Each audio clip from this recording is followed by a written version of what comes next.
Then we saw the high-tech lynching of Justice Clarence Thomas. Your amendment. How can you not condemn a statement calling Justice Clarence Thomas a house slave? Don't try to pretend that this is some sort of a technical mistake in this amendment. It's not complicated. You don't have to be a senior at Caltech to figure it out. It says all of this stuff about Clarence Thomas, calling him a house slave, and other racist, disgusting statements we condemn. Hey, it's me, Uncle Ricky, Uncle Ricky's house. Hey, look, I've been seeing some things that recently kind of shocked me, but really, if you look at it, it's not that shocking. And one of those things is, Senator John Kennedy, the Southern guy that has the Kennedy name, but he's not related to them Kennedys. And if you ever saw him or watch what he does or follow his history in the Senate, you know he wasn't an actual President John Kennedy relative. But although, Kennedy's nephew, John Kennedy, the president's nephew, Robert F. Kennedy, he kind of breaks the Kennedy family mold too. But back to Senator John Kennedy. Recently, the Supreme Court has been under fire because basically they've just been all kinds of screwed up. They have just issued, mandates, well, not mandates, they've issued rulings that go against the majority viewpoint of American citizens. Roe versus Wade being overturned, and recently affirmative action being overturned.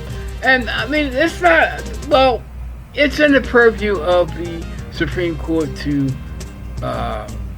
let's say, decide legal questions that perhaps are not covered by the Constitution, or to go over laws that perhaps are not, that are made that are not quite in line with the Constitution, or, the actions of states that perhaps maybe are actually overtly, designed or covertly designed to suppress and oppress individual elements of American society for whatever reason, like, in voting rights and redistricting maps.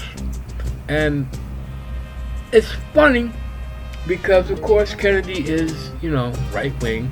I don't know if he claims MAGA, but he acts like it, or he does things that are very MAGA-like. And,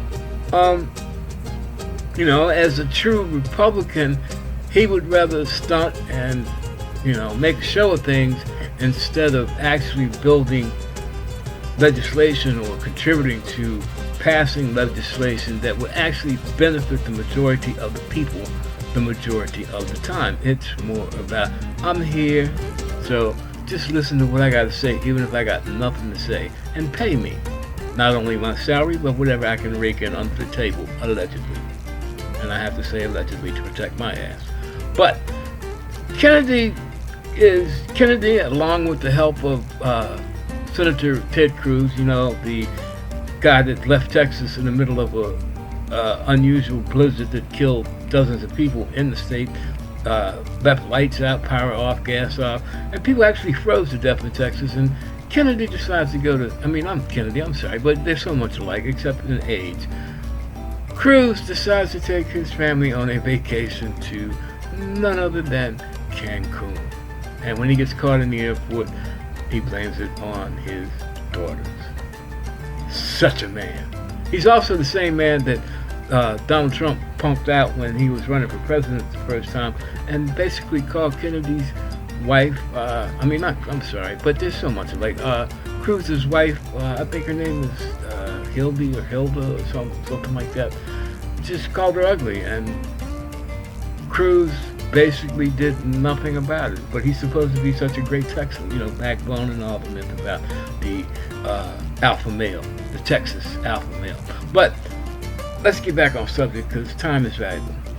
These two have been making an effort to protect the conservative portion, the supermajority conservative portion of the Supreme Court, namely the two old guys, Clarence Thomas, the black guy, and Justice Alito, the white guy.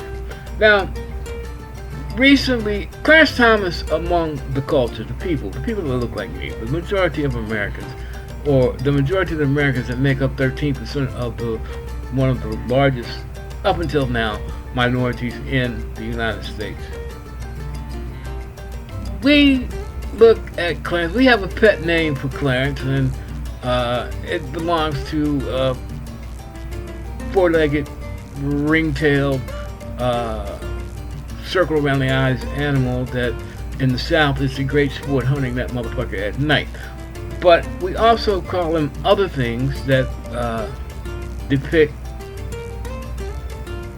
the type and role of house slaves during the antebellum or pre-emancipation era of the United States, the history of the United States, which a lot of Republicans would like to change into a kinder, gentler moment and make themselves look like heroes. But the reason they choose to protect them is not because they have all of a sudden discovered a love for civil rights or the want to disparage the use of racial epithets and stereotypes. It's because they need to show that Clarence Thomas that he is still and always will be their boy. And I put emphasis on the word boy. See, the Attorney General of, I believe it's Minnesota, is a black man, and he's a Democrat. The Democratic Party in Minnesota is kind of whacked out. It's not like regular Democrats, but they fly under the Democratic banner. And he called Clarence Thomas, because of the way Clarence Thomas has acted towards black people and all things human during his entire 30-year career on the Supreme Court. He called him a house Negro, and a house Negro is the stereotypical description of the master's pet head male that always, no matter what the master did, it was always, yassa master, you so right master, and what we gonna do master about, anything.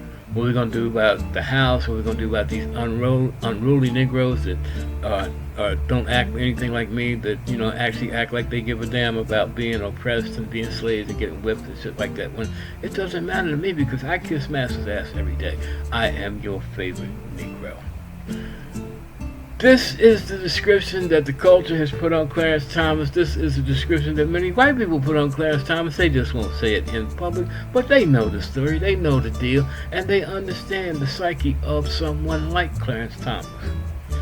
But because Clarence Thomas says what the conservative, ultra-right wing, the democracy-hating, theocracy, authoritarian-loving, neo-fascist desire they dream about, and they need that shit to brave,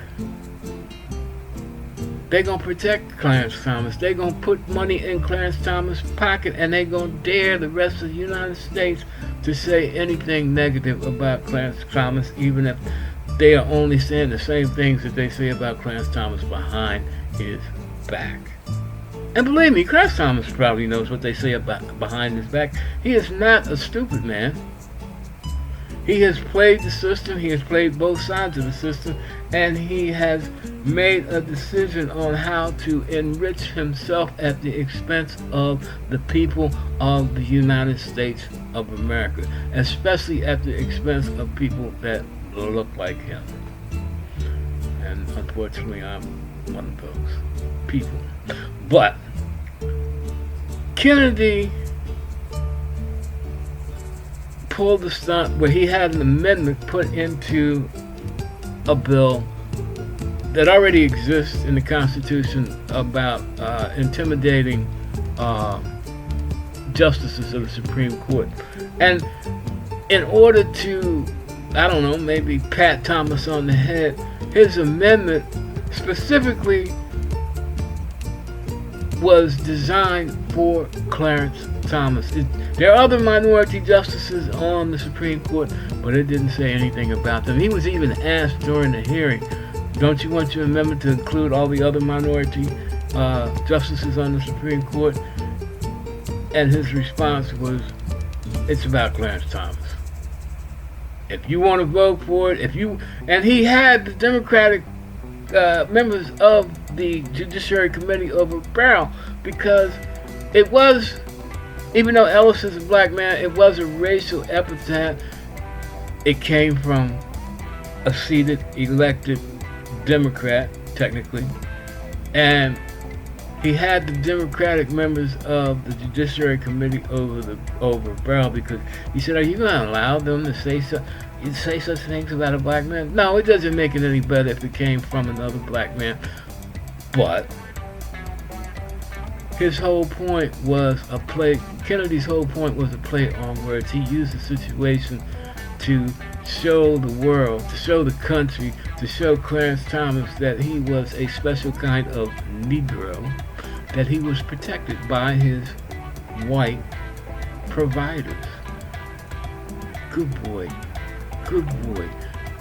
Good boy.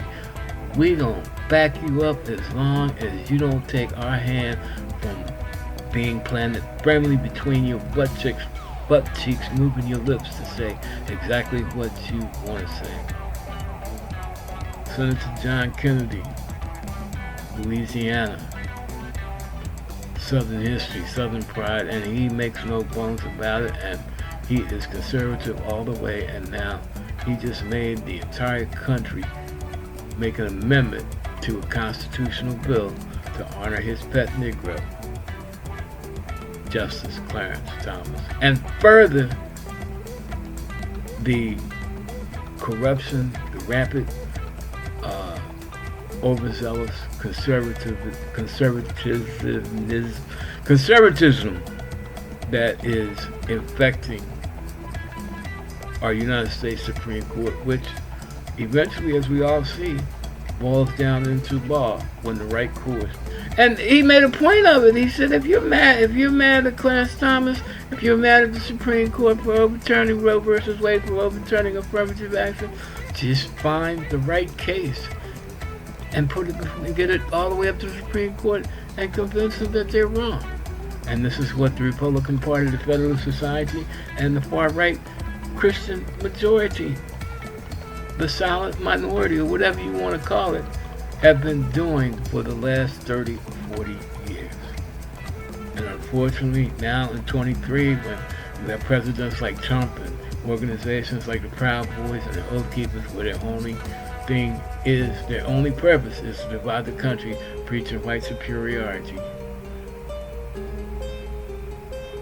and xenophobia and homophobia and misogyny, building up, trying to say we need a theocracy, held up by, a white nationalist, white Christian, neo-Christian, neo-nationalist type nation in order to retain the true purpose of America. That's what you get. Kennedy's a smartass. Unfortunately, America is so freaking susceptible to the okie doke right now.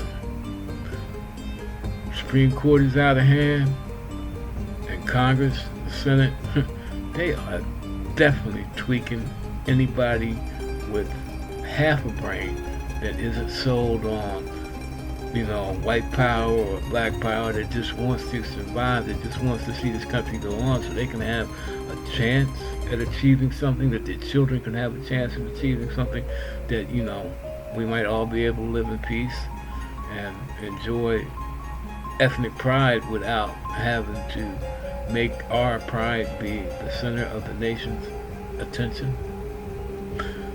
I don't know.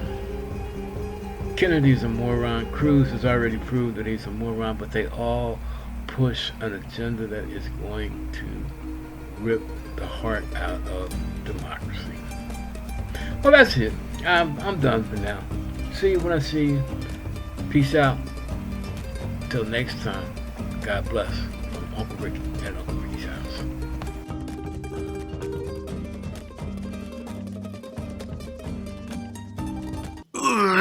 Mr. Chairman, two arguments have been proffered against Senator Kennedy's amendment. The first argument is, well, gosh, maybe there have been racist things said against other justices. I will point out objectively the venom and bigotry directed at Clarence Thomas is qualitatively different from any of the other 8 justices.